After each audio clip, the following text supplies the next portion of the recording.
The National Assembly. In France, this is where laws are decided and voted. For the lobbies, these pressure groups that try to influence and persuade politicians, this is a strategic place.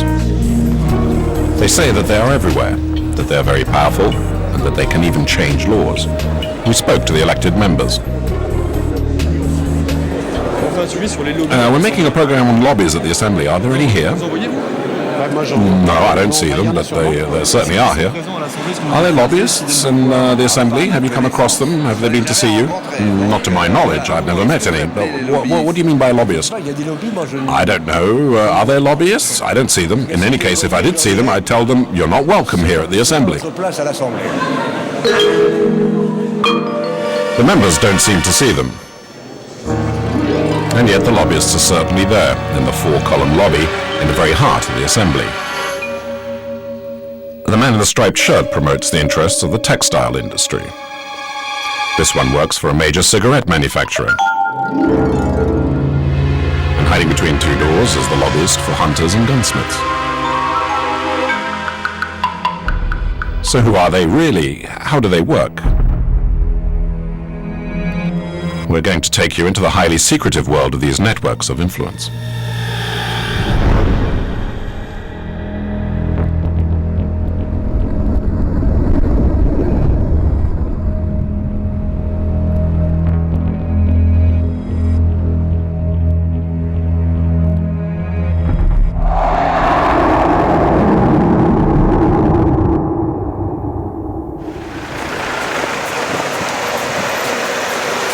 A made-to-measure suit, a physique like Paul Newman. Gie Cost is a lobbyist. He set up the offices of his firm, Lobbying and Strategy, in the capital's chic district, a stone's throw from the ministries and the National Assembly. Well, when you enter Gie Cost's office,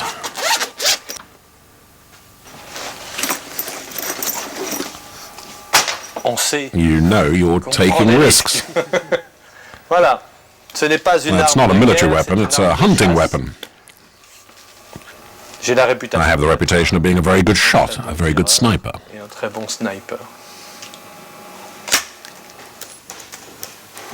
A telescopic sight rifle in the closet and trophies on the wall. For Gie Cost, hunting is a passion, but it's also his stock in trade. He's the lobbyist for the powerful National Federation of Hunting. His greatest feat of arms, Jean Saint-Joset's presidential campaign in 2002. 1,200,000 votes, a historic result that made his reputation. I'm very clearly seen as a troublemaker number one on hunting bills. Gie Cost works alone. He has a small lobbying firm, just 2 employees. However, he represents the interests of major clients, retailers, the food industry, and gun makers. I help my clients earn money, win market share, or formulate opinions which are clear relative to legislation or regulations for hunters. Lobbyists work in the shadows and love secrecy. Gie Cost is the only one who agreed to lift a corner of the veil over his profession. This morning, he's invited to a conference on hunting. But first, he has to make an important phone call. I'm going to try and call an advisor to Dominique Bussereau, because I need to get some information before I go to the meeting. Dominique Bussereau is the Minister of Agriculture. Well, what information do you need? I need to know what decisions have been made on bird flu. He has a cell phone number of one of the minister's advisors. Listen, I've got a conference where they're going to talk about hunting waterfowl, so it's not very important, but they may talk about bird flu. What are the latest political considerations? Vous en êtes où de vos réflexions éminemment politiques? Ah, donc vous levez tout. Oh, so you're lifting everything. Oh, the farmers will kiss you. Mais les agriculteurs vont vous embrasser sur la bouche. So there's a ministerial meeting this evening at Matignon. Well, listen, thanks much for the info, and I'll try to be discreet at the conference.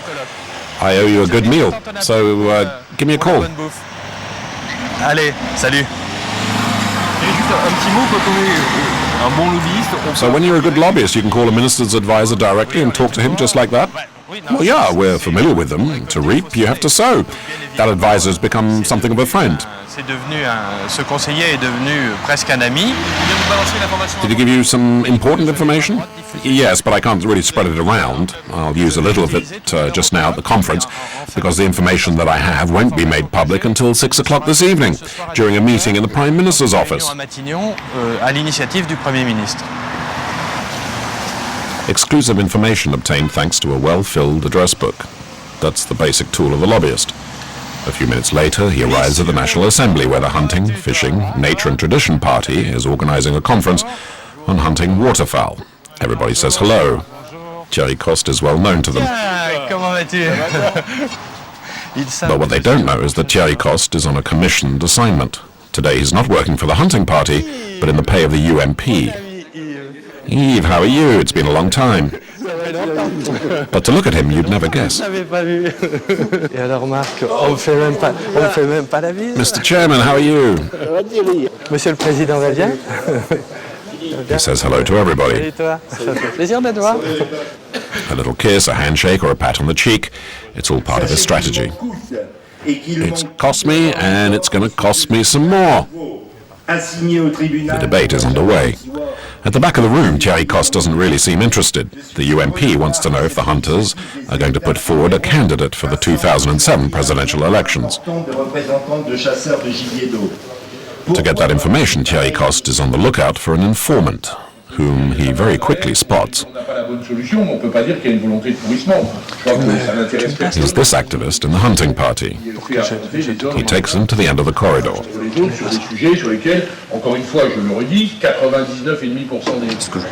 What I can tell you for your job, if it will help, is that when you go and talk with Sarkozy's people, you can confirm that there will be a hunting party candidate. 100% sure.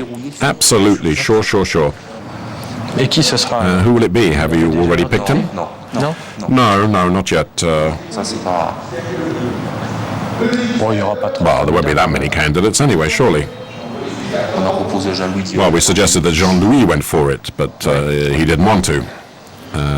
So that's where we are now. Ok. Non, mais ça reste entre nous. Well, listen, this is just between you and me. Well, you know everything. No, it's between just you and me. Qui a été sauvé parce que c'est un pêcheur et qu'il a défendu la chasse, local. The information will be official 2 months later. The hunting party will actually put a candidate forward in the 2007 presidential elections. An electoral prospect that Gie Cost, as a good lobbyist, owes it to himself to foresee. Well, you have to have good relations with everybody. That's a must for a lobbyist. That's why, looking forward to 2007, I'm re-establishing a lot of contacts with the left. Well, you think things might turn? Well, there's a good chance, yes. Bon, François, tu t'en vas? Il y a 15 jours là, au groupe. And a few minutes later, there's Gie Cost joking with a communist member. Ça va, calme-toi, parce que après quand il part à délire, c'est compliqué. You seem to be on very good terms. Oh, we've known each other for some time. But do you know what he does? Do you know what he does? No. Tell me. Je suis conseiller politique. I'm a political advisor to the hunting world. I'm the hunter's lobbyist. Oh, that's right. Oh, yeah, of course. That's how we met. C'est pour ça qu'on se fréquente. Il est aussi lobbyiste. He's a lobbyist as well. Il est aussi Lobbyiste. He's what? A lobbyist? Oui, je l'ai parfait. Well, it's a word I don't particularly like. It has bad connotations. Non, parce que ça a une connotation qui...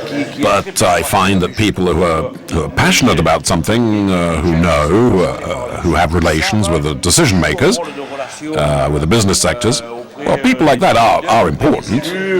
Auprès des secteurs d'activité, c'est important d'avoir des gens comme ça. C'est important. You don't think that as a member of parliament you're being manipulated? Il est manipulé. Well, you're only manipulated if you want to be. Another important moment in the lobbyist's day, lunch. Today, Gie Cost has invited a UMP member, Jean-Claude Lemoine, and he takes him to a famous Parisian restaurant. Bonjour.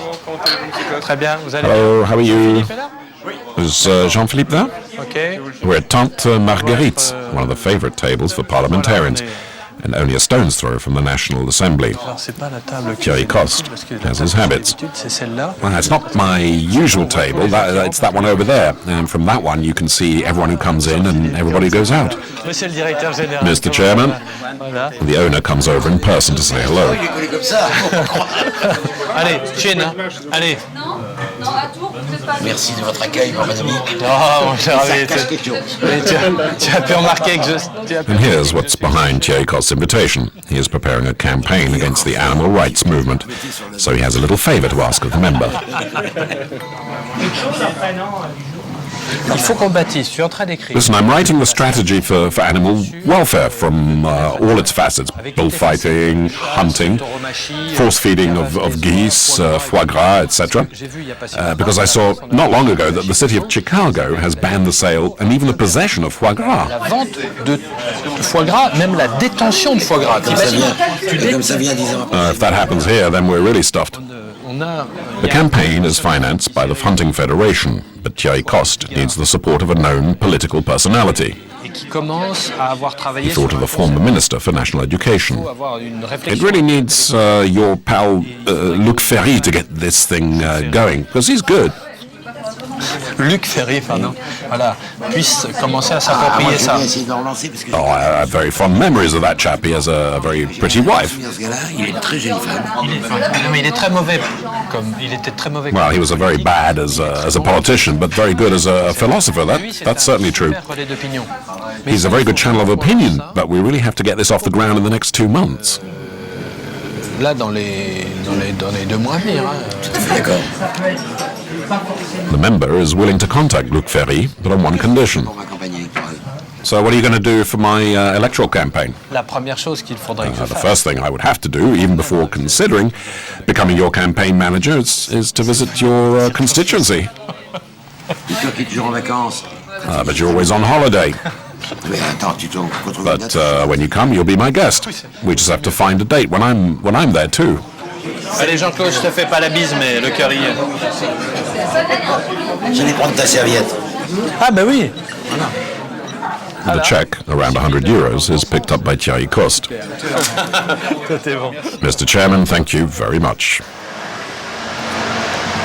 After lunch, it's off to the National Assembly. It's here that Gie Cost principally promotes his clients' interests. However, lobbyists have no right to enter.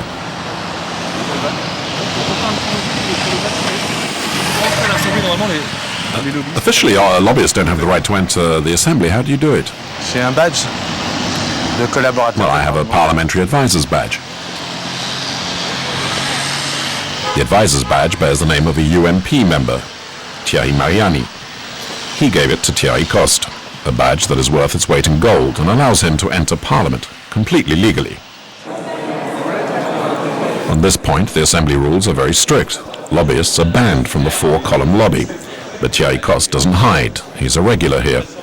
When he greets members, he calls them by their first name. Comment vas-tu? Maxime is Maxime Gremetz, Communist Party member. Charles Amédée. Charles-Amédée de Courson, UDF, the Right of Centre Party. Bonjour André. And André Santini, also UDF. Saint-Just announced that he wasn't leaving, but they can't prevent themselves saying that he is leaving. So on September the 2nd, they're going to try and find a candidate. C'est le pognon. Gie Cost meets Thierry Mariani, a UMP member who gave him the badge. Tout c'est de savoir. He is the first to get the information on the presidential candidate that Gie Cost obtained at the hunting conference. Il les faudrait avant vendredi. Bah tu auras les éléments. I'm going to give you all the information OK. by Friday. Salut. End of conversation. We approached Thierry Mariani to ask him why Gie Cost passes himself off as his parliamentary assistant. Is this where you meet your parliamentary advisors? De temps en temps, mais From time to time, yes, but I wasn't talking to one of my parliamentary advisors then. That gentleman isn't your parliamentary advisor? Well, yes, we work together from time to time on certain matters, in particular rural questions. And it's true, in my constituency, issues relating to hunting, rural problems, are very important. des dossiers importants. Donc il est aussi votre assistant parlementaire. So he's also your parliamentary advisor? Ensemble. Yes, quite. He works with me on rural subjects. We have several advisors. I have an advisor who specializes in the Law Commission. I have people I work with relating to certain matters, and Gie Cost is also one of the people I work with, particularly in relation to hunting. Des personnes avec lesquelles je travaille, notamment sur les dossiers de chasse. The explanation is rather hazy. Badges of convenience are common at the Assembly. All the lobbyists that we meet seem to have one. Who do you work with? I work with companies, businesses, but they're very discreet here. When you work for a business, how do you manage to get into this hall? Do you have a badge? That's a secret. I won't tell anyone. I never speak to reporters. The lobbyist might be suspicious of reporters, but our subject interests him. He's a curious person. So when we question members about lobbies, he stays around and listens to our conversation. Yes, there are lobbyists, but I don't get the impression that they have the same position as in the European Parliament or other international parliaments. Well, what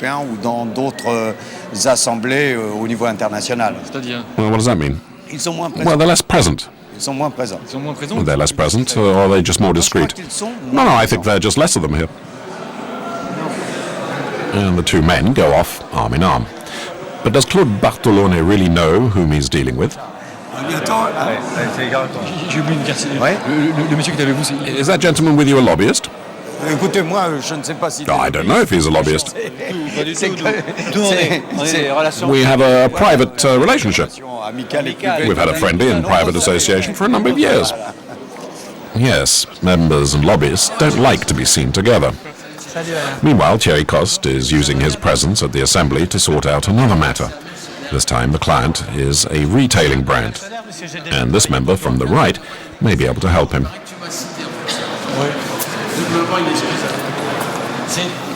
When you've got half a minute, I need to see you. The member demanded that he be pixelated. The conversation that follows is slightly embarrassing for him. So you know that I work as a lobbyist for Carrefour, right? Well, no, I didn't know that. Well, anyway, we need a direct contact with Robien.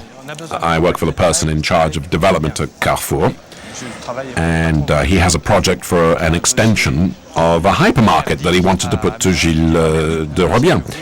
But the problem is that now he no longer works directly with Gilles de Robien, but just with his team.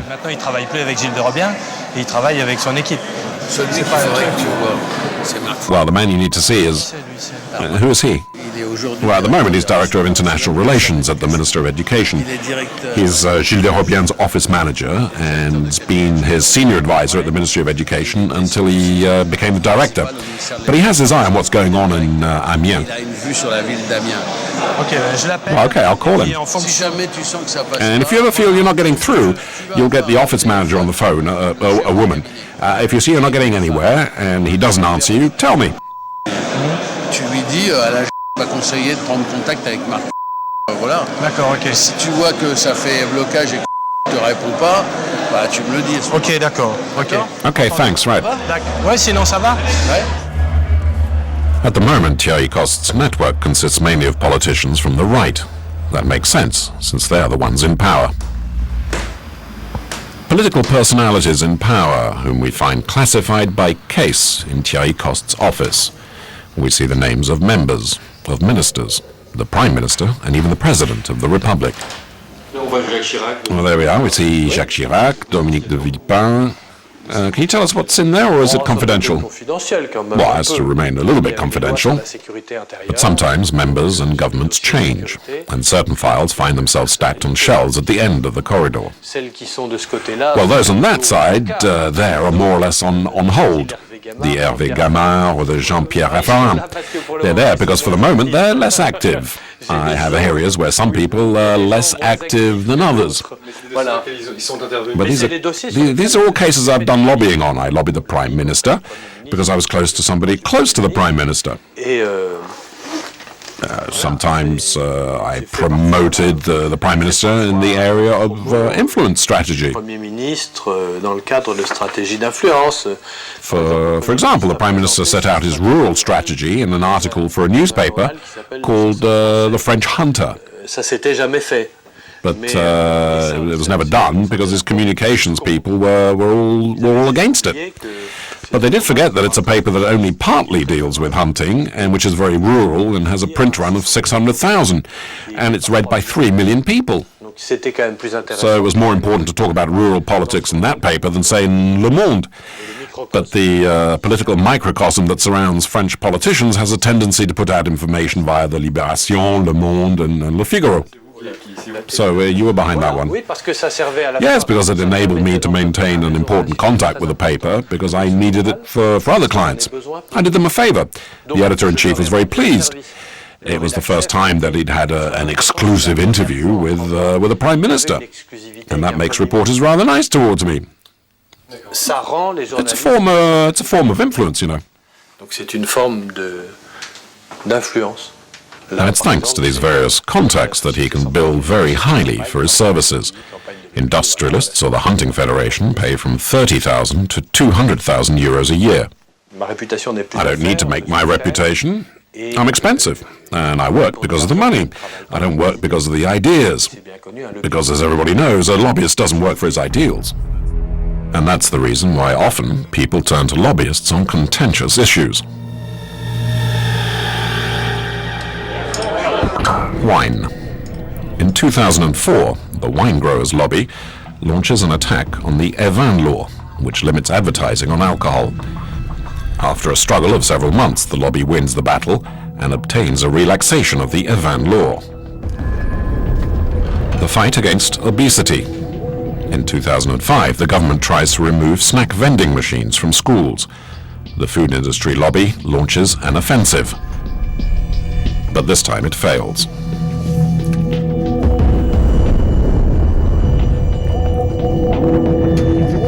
Finally, tobacco. Since 2005, there's been open warfare over a proposed law banning smoking in public places. Two lobbies confront each other. Those who are against the law, the tobacco industry. Those who are for it, the pharmaceutical industry. Because the more you ban smoking, the more nicotine patches you sell. As you can see, lobbyists are prepared to invest very considerable means to manage and develop their network of influence.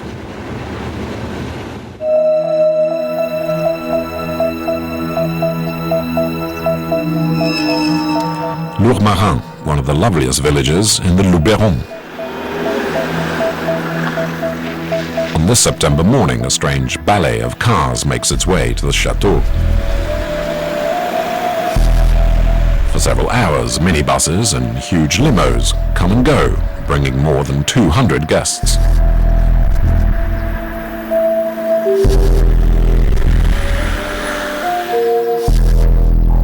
At the same time, just a few miles away, they are busy preparing a gala dinner in this classified 12th century abbey.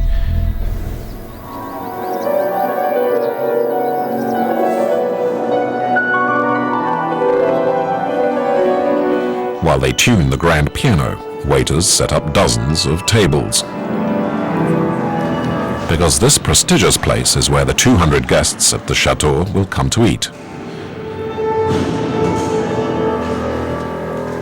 So much activity is unusual in Lourmarin, and yet here, nobody knows anything about it.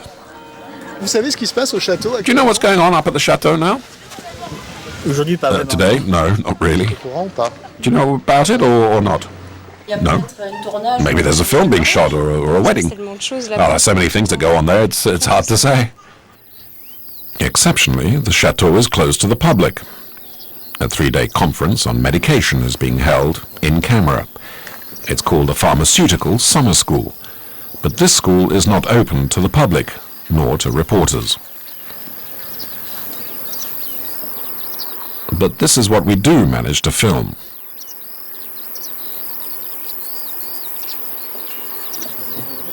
On the terrace, the upper crust of the pharmaceutical industry rubs shoulders. Among others, we see the CEO of Pfizer, the chairman of GlaxoSmithKline, and the CEO of Boiron, 3 of the world's largest pharmaceutical laboratories. Each has paid 3,000 euros to attend this conference. But amongst those attending, we also find several frontline politicians.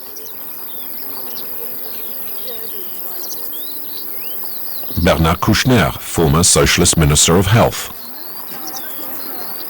Michel Barzac, the former Minister of Health under the Balladur government. And Claude Evin, the former Minister of Health and now a Socialist Member of Parliament. All these people have been brought together by one man, Daniel Vial, the most important lobbyist for the pharmaceutical industry in France. Thanks to him, politicians and major health industrialists can discuss current problems in an informal way.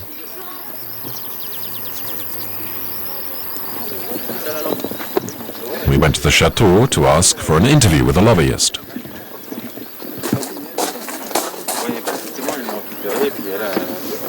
Monsieur, bonjour. Bonjour, monsieur. On voudrait voir monsieur Daniel Vial. Oui, je vous accompagne. On vous suit? We were directed to Daniel Vial's assistant. Bonjour. Bonjour. On aurait voulu voir monsieur Daniel Vial, c'est possible. Oui, bah, pas tout de suite, il est en train de parler, donc... on peut là. C'est presse, pas de presse. Ah. Ouais, c'est la règle du jeu. C'est la règle du jeu? Mais je vais aller vous le chercher. Ah ouais, on l'attend? Oui. Ok. C'est Daniel Vial. In fact, several minutes later, the lobbyist joins us. Écoutez, franchement, je serais ravi de vous répondre, mais je demande 1 heure. Dans 1 heure? Oui, dans 1 heure. Ne m'en voulez pas, je peux pas. Non, mais je suis en pleine discussion. 10 minutes. Ok, dans 1 heure. Ok, ça marche. Merci. Daniel Vial appears to be in a hurry. He's expecting a VIP guest. And sure enough, a few minutes later, a limousine arrives.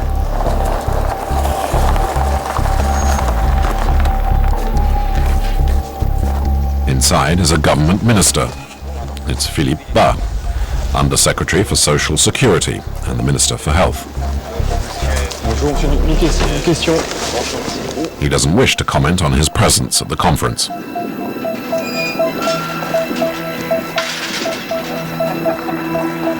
The minister has come especially from Paris to address the meeting. An hour and a half later, he emerges and is no more forthcoming. Monsieur le ministre. Merci beaucoup, merci de votre accueil. Ah, on peut envoyer le ministre, non? Un petit mot, un mot. He leaves the same way he came, escorted by 2 motorcycles. At the Ministry of Health, they inform us that Philippe Bas was there that day on official business. But how did a lobbyist manage to get so many politicians to come to his conference? Mais pour faire venir la politique comme ça, vous les payez? But how did you get the politicians to come here? Did you pay them? Oh yeah, we pay them in cash, huge, big, fat envelopes. And he left. Now what rubbish? No, of course not. Ils viennent gratuitement. So they come for free? Non, ne dites pas ça. Oh, but don't ask so many questions. I mean, you're stupid. I mean, it's not right. But this gentleman is asking me if we pay the politicians. Oh, well, that's out of order. No way. Come on. Although the question may amuse Daniel Vial, the relationship between politicians, industrialists and lobbyists remain ambiguous. Michel Barzac, the former Minister of Health, has now become a convert and started his own lobbying firm.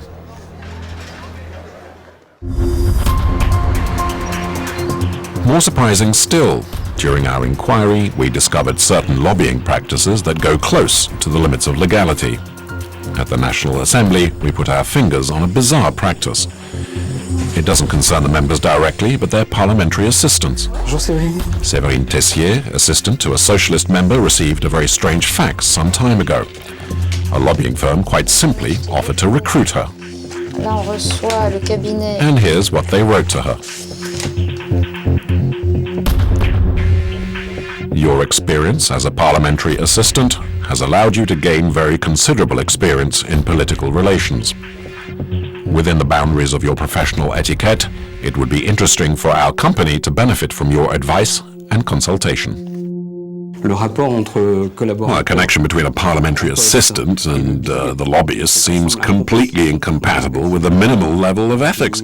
There's an obvious conflict of interest between carrying out day-to-day duties with the Member of Parliament and, at the same time, being paid by a business to lobby. It's impossible. We tried to find out what exactly this lobbying firm was really suggesting. First, we tried to contact them by telephone. Hello. Hello, this is Nicolas Bourgogne from Canal Plus. Well, listen, not now. I don't have the time. I'm not interested. Why are you not interested? Hold the line, please. Hello, bonjour, monsieur. Yes, hello, sir. I'm a sales executive from we've never worked with the National Assembly, so she simply cannot understand. She's never worked with the National Assembly, never. But I thought your company had sent faxes to all the parliamentary assistants. Oh, goodness me, yes. I mean, that goes back to, what, 2 years, a year and a half ago. We did do a mail shot. It was a secretary who didn't know what she was doing. In fact, at the time, we carried out a specific search for a member of parliament in order to establish contacts concerning a specific topic. So you're saying that Madam doesn't see parliamentary assistants by appointment?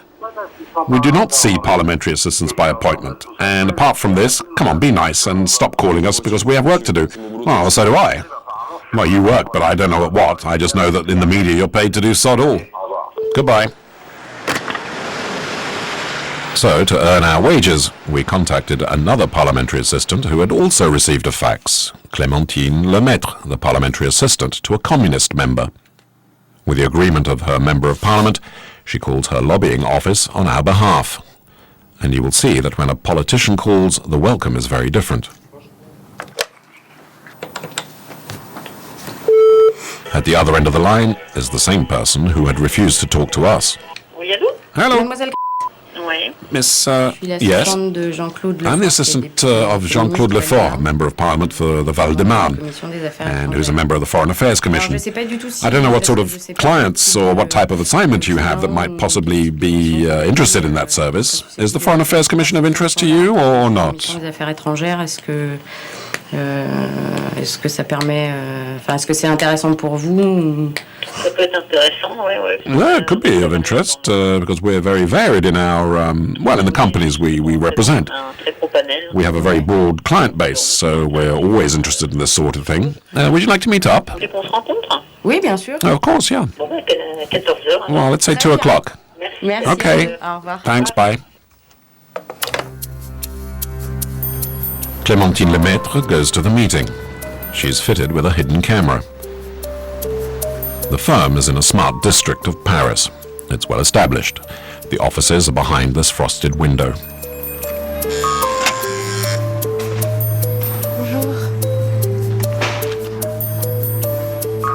Here, Clémentine Lemaitre is given a warm welcome.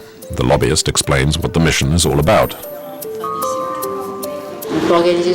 We can organize, say, lunches at the Assembly just to meet clients, to expand things, move things along. But will I have to host them? No, I always come with them, or they'll be Audrey or Madame Claude. There's always someone with them. They never go alone. Never alone to a meeting, otherwise it's wham bang. There are some, we've now managed to channel them. Well, what do you mean it's wham bam? Well, they don't know how to sell themselves. That's what I was telling you just now. What I'm looking for now is a market. That isn't the way to open a conversation. Well, they say it just like that. Well, some do, yes. But at the same time, nobody's fooled. Everybody sort of knows. Well, that's it. You should wait at least 5 minutes before you say it. The lobbyist uses every possible argument to persuade Clémentine Lemaitre to accept the job. Well, it allows you to widen your field of activity to see other things, and also make ends meet, which is no small consideration. Well, there you are. Well, especially at election time, when quite a few of us will find ourselves, well, you have to look to the future a little. By the way, does it matter to you if the member knows about it or not? Naturally, he wouldn't be at these meetings. No, naturally, it's really just for you, as well as making ends meet. It's for you. He doesn't need to. No, on the contrary. So if I don't say anything to him, it won't bother you? No, of course not. No, I won't say anything. Clémentine Lemaitres' profile interests the firm. On the other hand, it's impossible to find out what she'll be paid.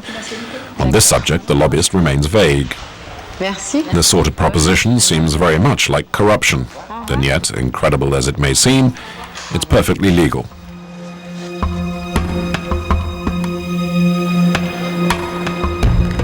So we went to put the question to the parliamentary assistants. A few days later, at the Senate, they organized a conference on the future of their profession. Their status is precarious, and they often complain of being poorly paid. So the possibility of working for a lobbyist firm in parallel is the subject of the day's debate. Well, there's nothing in our statute to prevent us doing it. It's our contract with our employer that prevents us ethically. Well, I'm really shocked that a parliamentary assistant should be under contract to a private firm for monitoring legislation that doesn't fit in with our responsibilities. After the conference, several parliamentary assistants admit that they have already succumbed to the temptation of lobbying. Have they contacted you to do it? Oh, yeah, they've already contacted me, yeah. How do you respond? Well, as it happened, the offers made to me were not for lobbying, but for monitoring. The only time I was offered a contract, but I emphasize once again, not for lobbying, but for documentary research, which I did outside my working hours, was for the pharmaceutical industry. There are people in this job who are paid just the minimum wage. How can you expect them to refuse 500 or 600 euros for some work for another company? I even know parliamentary assistants who have a part-time contract with a member of parliament and work part-time for a major public relations company. Have you ever been loaned out yourself? I've done it myself, yes. I did it from 1999 to 2004. For 5 years. Yeah, 5 years. That was okay. According to our information, about 100 parliamentary assistants are paid by lobbying firms or directly by companies to lobby.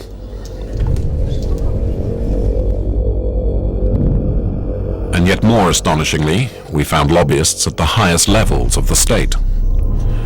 During the course of our investigation, we took a great interest in a particularly successful lobbying firm. A stone's throw from the Arc de Triomphe, these offices are situated on the top floor of this classic Haussmann building, Domaine Public. We got hold of this lobbying firm's brochure.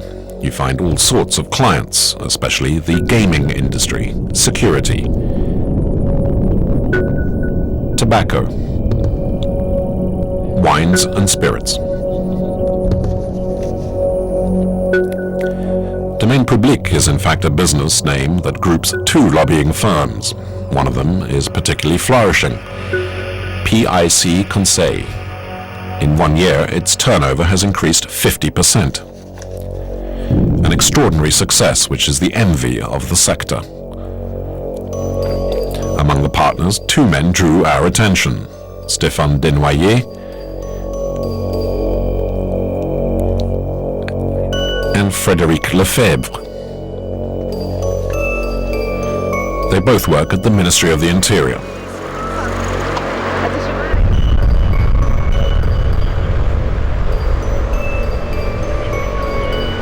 Today, Frédéric Lefebvre, the founder and majority shareholder of PIC Conseil, is close to Nicolas Sarkozy. He is his advisor, responsible for relations between the minister and Parliament. And despite all our requests, he refuses to answer our questions.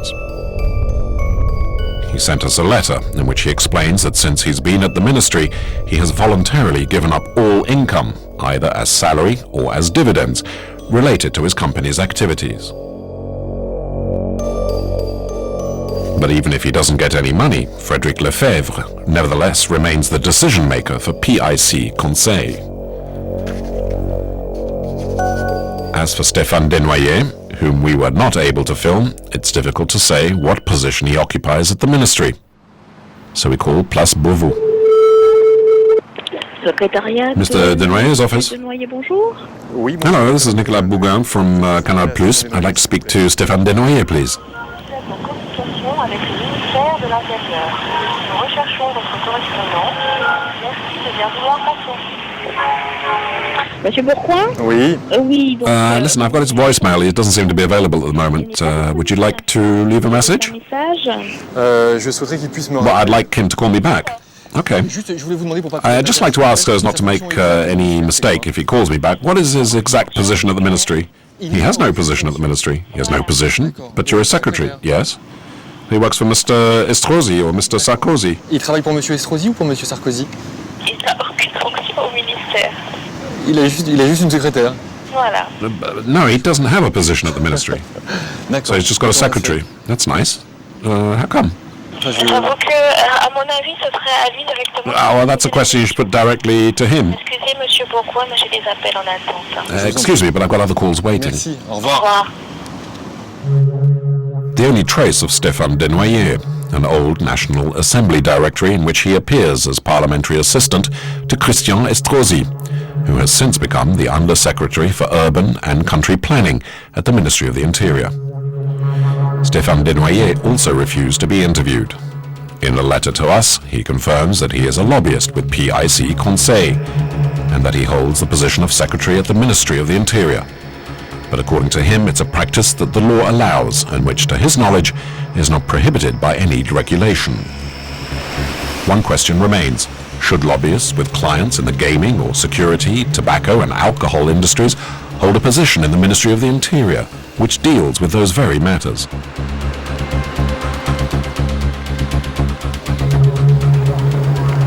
We tried to find out more, and so we headed to Marseille. It's early September, and the UMP is holding its summer school. All the stars of the party are present.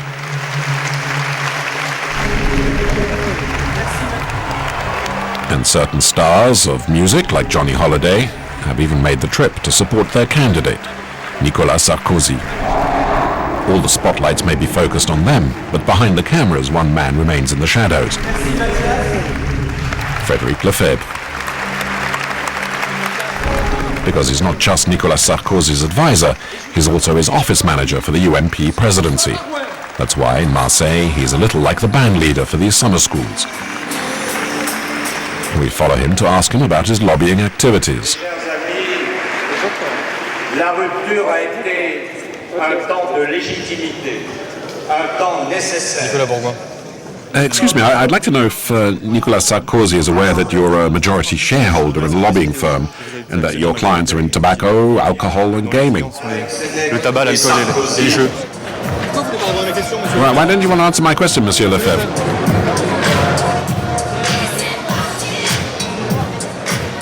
In the crowd, we also discovered Christian Estrosi, the minister that Stéphane Desnoyers, the other lobbyist from PIC Conseil, works with. Mr. Estrosi, does it seem right to you that one of your advisors, Stéphane Desnoyers, should be a shareholder in a lobbying firm with clients in tobacco, alcohol and gaming?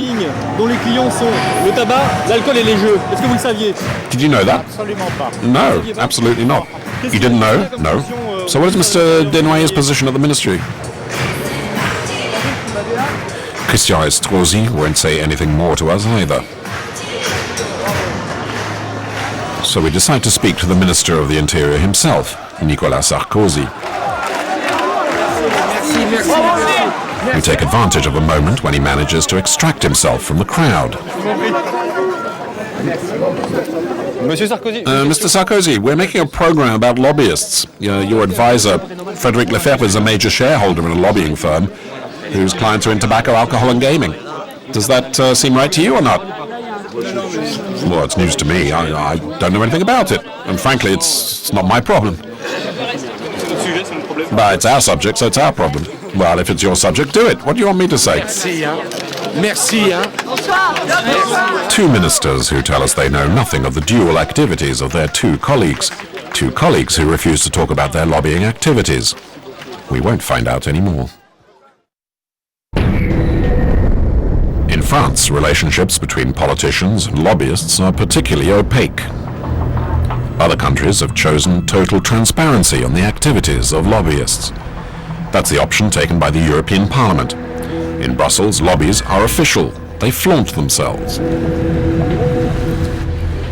Nicolas Ravaille is French. He lives in Brussels. He's a lobbyist, and he's perfectly entitled to enter the European Parliament.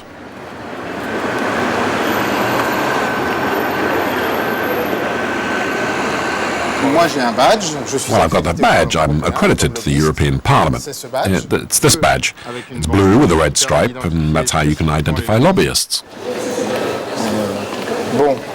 Inside the Parliament, there are no closed zones, no reserved areas. The lobbyist can go where he likes. The members' offices are upstairs, and to get in, you just need to knock on the door. That's an assistant's office. Voilà, salut Jacques. Bonjour. The first meeting is with a parliamentary assistant of a French Euro member. The meeting will last only a few moments, just time to discuss a proposed law that will soon be voted in Parliament. Plutôt d'initiative PPE. 15 minutes later, another meeting in a nearby office. This time it's directly with a member, a French socialist. Bonjour, Monsieur le député. Hello, Mr. Deputy. Bonjour. Thanks for seeing me. Merci pour votre accueil. So you want to discuss paragraph 18 that's now been resubmitted. I submitted it together with your amendment. The lobbyist wants the member to adopt the amendment that he has written entirely himself. The member is not shocked. He doesn't take offense. This sort of practice is frequent in Brussels. Well, if the amendment conforms to the causes that I support, to my own ethics, then it doesn't pose a problem for me, wherever it comes from. It can come from the UMP or the lobbyist, I don't care. What interests me is that it corresponds to the cause that I support. Okay, good luck. Thanks very much. Goodbye. And with his meetings over, the lobbyist goes directly into the room where the Parliamentary Commission is meeting. This is where they discuss the texts of laws to be voted on. There are no inhibitions. The lobbyist takes his place in the audience.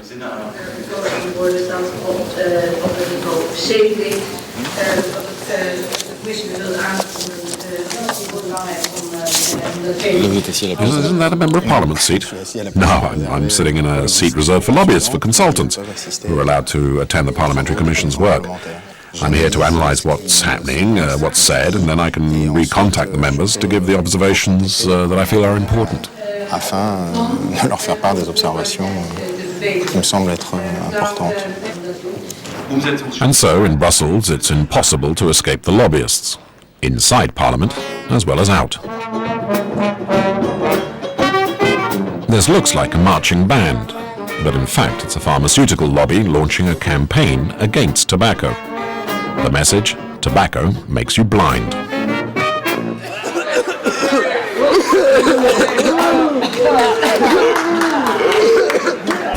Today, in reality, the European Parliament is encircled.